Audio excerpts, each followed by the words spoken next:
في رجب كم عجائب كم مواهب وكم جود عرج المصطفى. Hadirin hadirat yang dimuliakan Allah, fahamdan li rabbin khassana bi Muhammadin wa anqadhana min dhulmatil jahli wad dayajiri. Alhamdulillahilladzi hadana bi'abdihil mukhtari man da'ana ilaih bil idzni wa qad nadana labbaika ya man dallana wa hadana. Sallallahu wa sallama wa baraka alaihi wa ala alihi. Alhamdulillahilladzi jama'ana fi hadzal majma'il karimil mubarak. Limpahan puji kehadirat Allah. Ia tahu dan bahkan Ia Maha tahu hamba-hambanya hadir untuk meraih rahmat dan barakat darinya. Ia Maha tahu bahwa hamba-hambanya hadir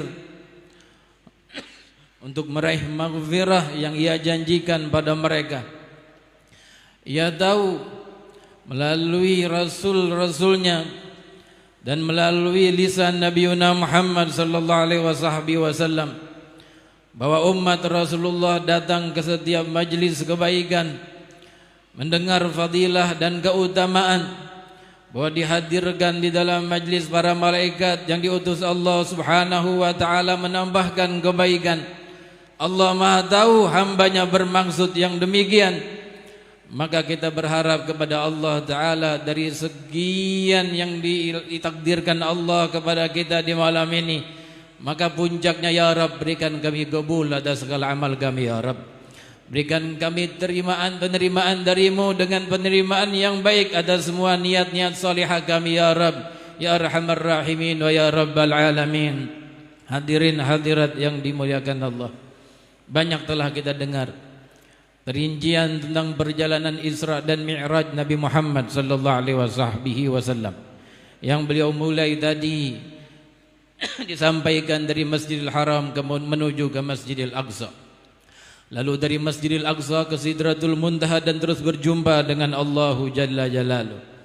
Dan penglihatan dan pandangan yang dilihat oleh Rasul di dalam perjalanan mulia itu, yang disebutkan oleh ulama kita tidak lebih dari 1/3 jam atau 20 menit.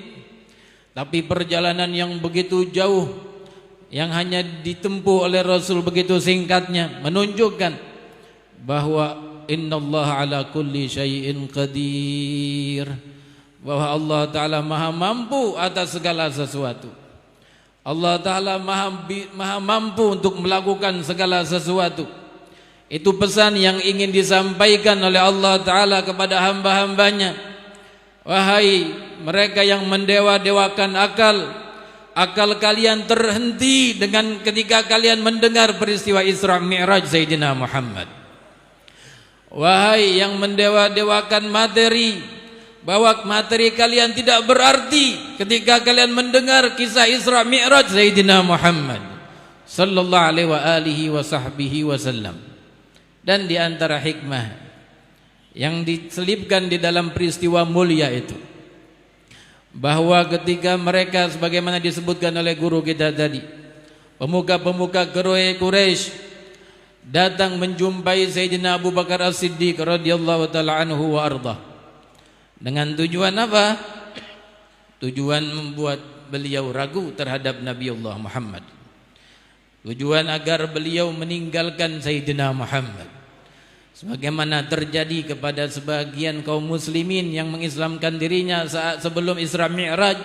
Lalu Rasul sampaikan tentang peristiwa yang beliau alami, kemudian mereka bergabung bersama musyrikin, kafirin, murtad, dan tidak percaya tentang apa yang disampaikan Sayyidina Muhammad. Mencibir Rasulullah, bersiul menghina Rasulullah, menepuk-nepuk kepala, menghinakan, merendahkan Rasulullah sallallahu alaihi wasallam. Dan apa yang terjadi di sebagian muslimin ketika mereka murtad, karena lemah iman terhadap Nabi. Datang pemuka Quraisy, datang kepada Sayyidina Abu Bakar dengan tujuan itu dan ingin menghasilkan hal itu agar Sayyidina Abu Bakar ragu terhadap Rasul, kemudian meninggalkan Rasulullah sehingga Rasulullah dibiarkan sendirian. Tapi ternyata tidak begitu respon Sayyidina Abu Bakar Siddiq radhiyallahu taala anhu wa ardah. Pesan apa yang disampaikan oleh Sayyidina Abu Bakar kepada umat? Karena peristiwa ini diabadikan Allah Ta'ala dalam Al-Quran, maka hikmah dan kandungan maknanya perlu dipetik oleh umat sepanjang zaman. Buat apa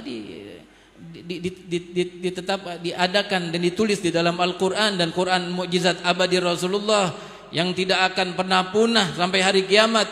Akan datang waktunya diangkat oleh Allah Ta'ala sebelum kiamat datang. Maka saat itulah Quran punah dari atas permukaan bumi dan dari dada-dada orang yang menghafalnya. Tapi selama Quran masih ada dan Isra Mi'raj dibacakan di tengah-tengah Quran itu, di dalam surat An-Najm dari ayat 1-nya sampai ayat 18-nya. Di ayat pertama surat Al-Isra atau Bani Israel, buat apa ditetapkan di Quran dan abadi? Melainkan pesan-pesannya agar abadi sampai kepada umat sepanjang zaman dan sepanjang generasi, dan termasuk generasi kita sekarang di saat ini. Lalu apa yang diinginkan oleh Sayyidina Abu Bakar dan ingin disampaikan oleh beliau? Selain mengungkapkan keteguhan iman Sayyidina Abu Bakar yang beliau tampakkan kepada para pemuka Quraisy dan membuat usaha mereka sia-sia, satu yang bisa difaham, pesan dari Sayyidina Abu Bakar kepada umat Nabi Muhammad sallallahu alaihi wasallam, kepada pecinta beliau sepanjang zaman, yang berpihak kepada Rasulullah dan mengharapkan syafaatnya di yaumil qiyamah sepanjang zaman. Wahai umat Sayyidina Muhammad, ketika kejadian itu datang dan mereka perdengarkan info yang tidak masuk akal itu di banyak akal orang kepadaku, sungguh saat itu aku tidak meninggalkan Sayyidina Muhammad. Aku tidak meninggalkan Sayyidina Muhammad. Tegar dan kokoh kedua kaki beliau di saf Rasul sallallahu alaihi wasallam, walaupun sebagian muslimin murtad ketika mendengar itu, untuk membuktikan dan mensyiarkan kepada umat sepanjang zaman, wahai umat Rasulullah, jangan tinggalkan Sayyidina Muhammad. Sungguh ketika kalian tinggalkan Rasulullah, maka kerugian akan menimpa kalian dunia wal akhirat. Itu pesan yang ingin disampaikan oleh Sayyidina Abu Bakar di antara pesan yang banyak dari posisi beliau yang beliau ambil dan sikap beliau yang beliau tampakkan. Dan begitu yang ditampakkan oleh Sayyidina Zaid bin Harithah ketika bersama Rasulullah di Taif, pergi ke negeri Taif dengan tujuan mendapat bekengan dari penguasa Taif dan rakyatnya. Lalu ternyata yang didapatkan oleh beliau 360 derajat berbeda.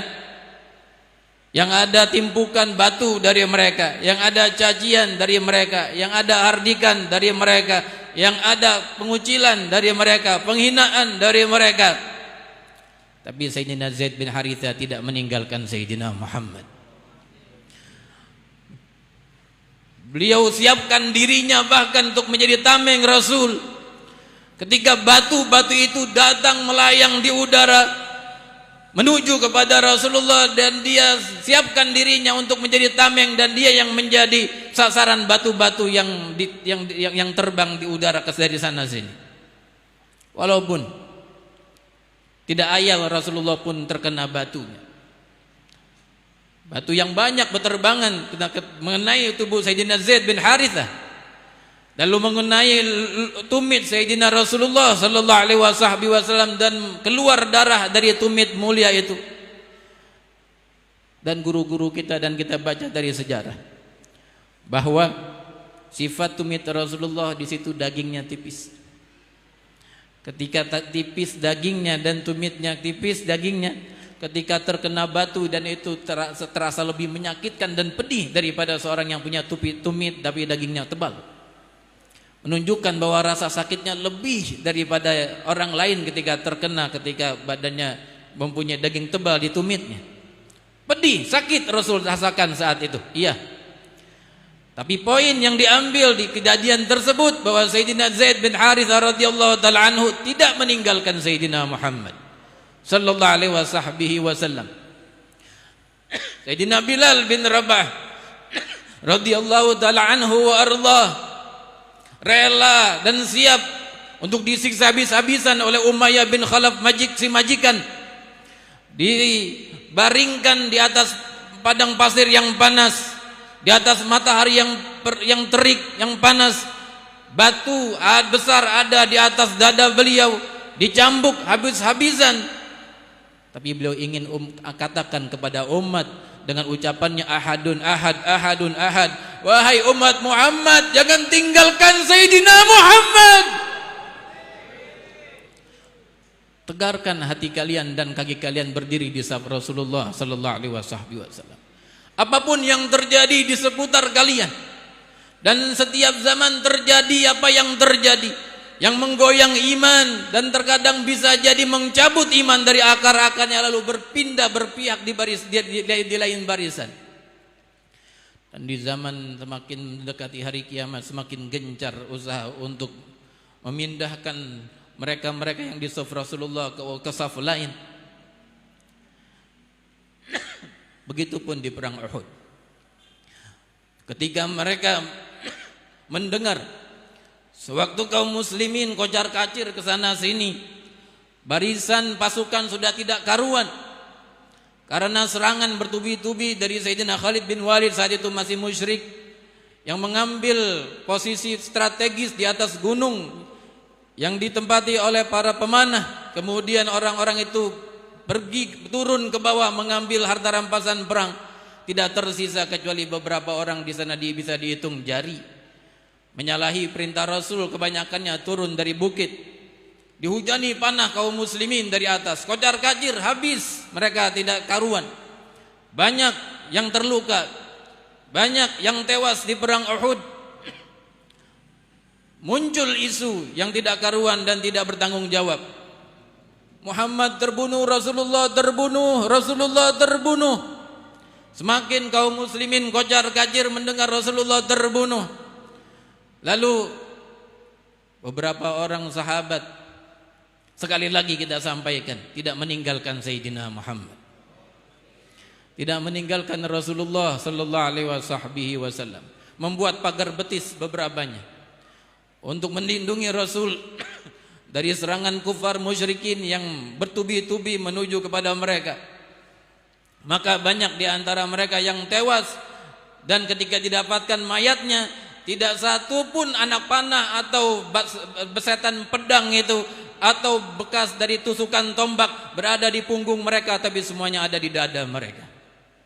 Karena memang mereka tidak pernah memunggungi orang-orang kufar musyrikin untuk lari lalu kemudian terkena senjata mereka dan mati.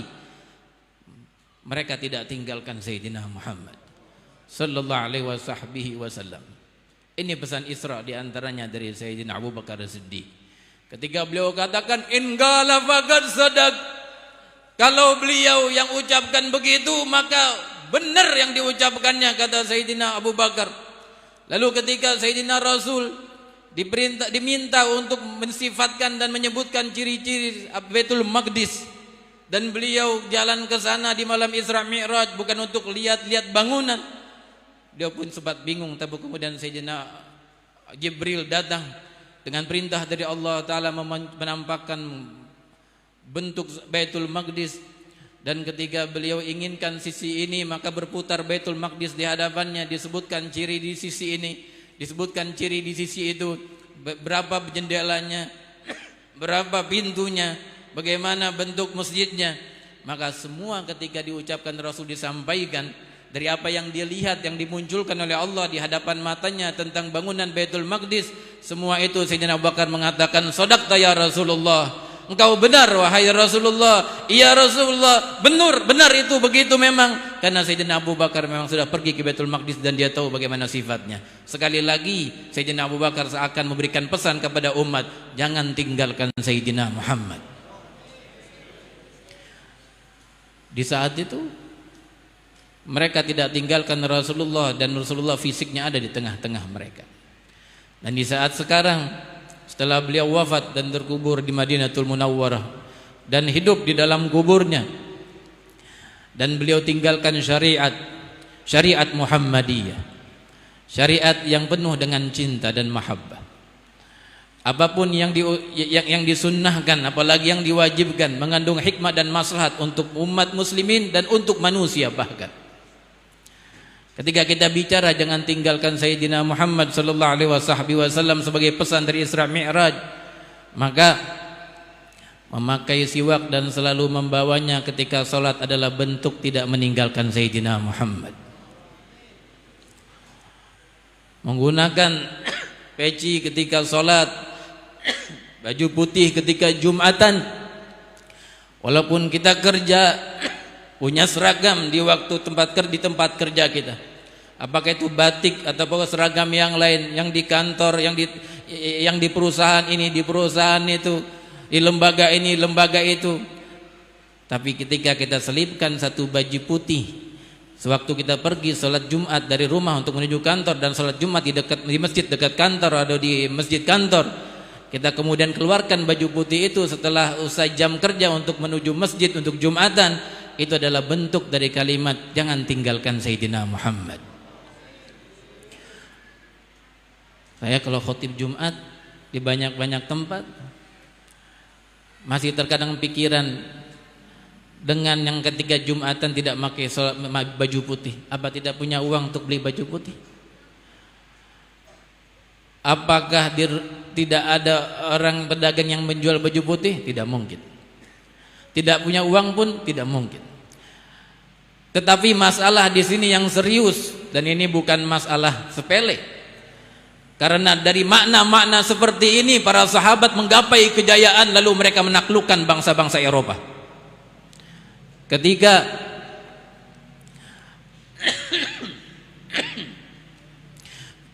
salah seorang utusan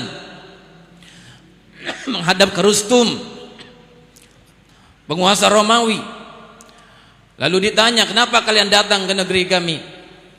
Lalu dia menjawab,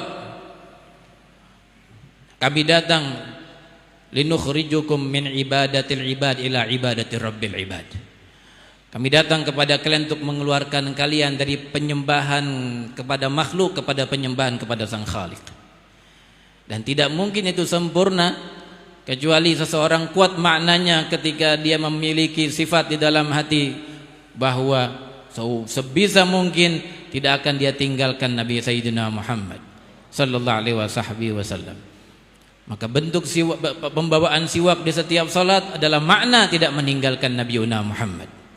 Pakai baju putih di waktu Jumat, hanya sekedar 1 jam atau 1 jam setengah di waktu Jumat, pakai baju putih, peci putih dan segala hal yang putih, bahkan daleman kalau perlu, adalah bentuk tidak meninggalkan Sayyidina Muhammad sallallahu alaihi wasallam.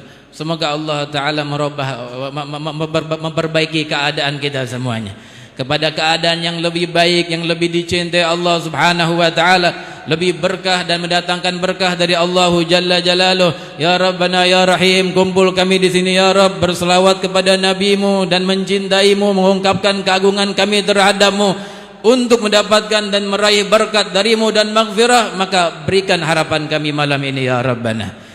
Ampuni dosa-dosa kami ya Rabbana. Tunjukkan kami jalan hidayah, jalan siratal mustaqim, dan kokohkan kaki kami di jalan-jalan itu seperti Kau kokohkan jalan para aulia dan kaki para aulia dan salihin. Tidak wafat kami melainkan wafat husnul khatimah. Tidak wafat kami melainkan wafat husnul khatimah. Tidak wafat melainkan wafat dalam husnul khatimah. Kau lakukan itu kepada kami, kepada orang tua kami, kepada keluarga kami, anak cucu kami, orang yang kami cintai, keluarga tetangga-tetangga kami ya Rabbana ya Rahim. Wahai yang Maha mendengar, berikan kami qabul dalam doa-doa ini ya Allah. Mari kita akhiri majelis ini dengan zikir.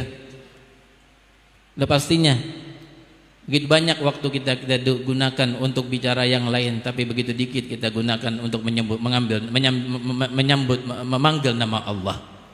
Sedikit dari yang diberikan Allah dari 24 jam di hari ini, kita manggil namanya, dan kemudian kita khusyukkan, pusatkan, konsentrasikan kita punya pikiran, buang, sisihkan dan nyahkan dahulu perkara duniawi dan segala hal yang membuat keruh mata hati dan hati kita yang terdalam. Kita pusatkan kepada Allah Ta'ala ketika menyebut namanya, dan bahwa yang memperjalankan seorang hambanya yang mulia dari Masjidil Haram ke Masjidil Aqsa, kemudian ke Sidratul Muntaha, kemudian berjumpa dengannya dalam beberapa saat, mampu melakukan yang apapun yang ingin dia lakukan di dalam kehidupan kita. Apapun yang kita bayangkan susah kita hadapi. Apapun yang kita bayangkan susah untuk kita jalankan, ketika kita temui problem di alam dunia ini, dalam kehidupan singkat ini, ketahuilah Dia telah memperjalankan hambanya dengan sesuatu yang maha luar biasa, dan Dia lebih mampu untuk melakukan sesuatu yang kecil yang kita hadapi di alam dunia. Kita berzikir kepada Allah Ta'ala dengan menutup majelis ini, agar Allah Ta'ala berikan kita limpahan rahmat lebih, agar Allah Ta'ala berikan limpahan barakat lebih. Bangun kita dari majlis ini, semua dosa-dosa kita diganti dengan pahala oleh Allah. Yang dekat dari kita lebih mendekat kepada Allah, yang jauh dari kita kembali dekat kepada Allah Ta'ala, yang lari dari Allah kembali kepada Allah Subhanahu wa Ta'ala. Faqulu jami'an ya Allah.